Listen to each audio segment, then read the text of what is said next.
In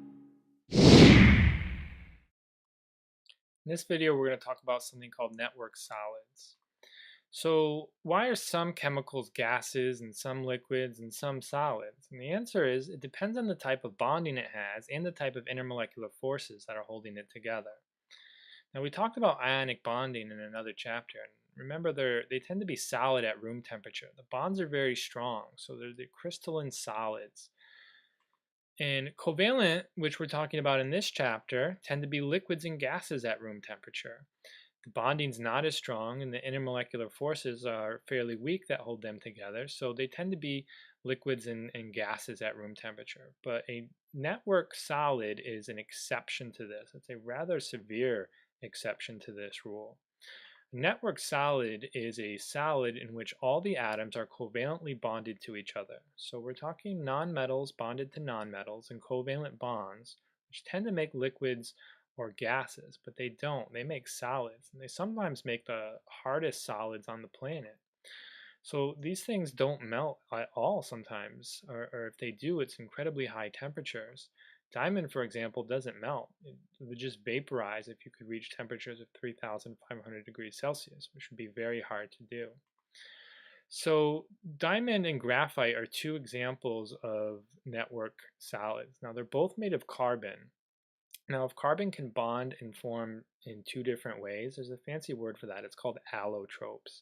You should probably know carbon has two allotropes of diamond and graphite. It actually has another one that we'll talk about later.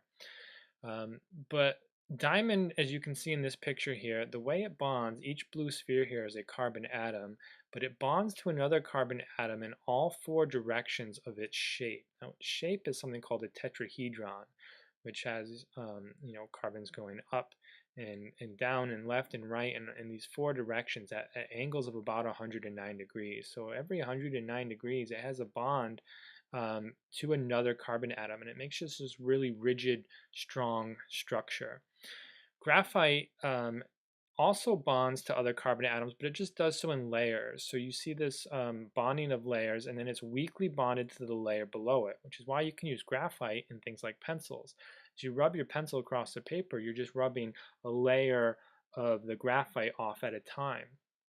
So they're both carbon, they're both covalently bonded, but graphite is rather cheap. I'll give you a pencil for free if you need one. But diamond is bonded slightly different, which makes it have very different properties, and it's one of the most expensive things that you can buy.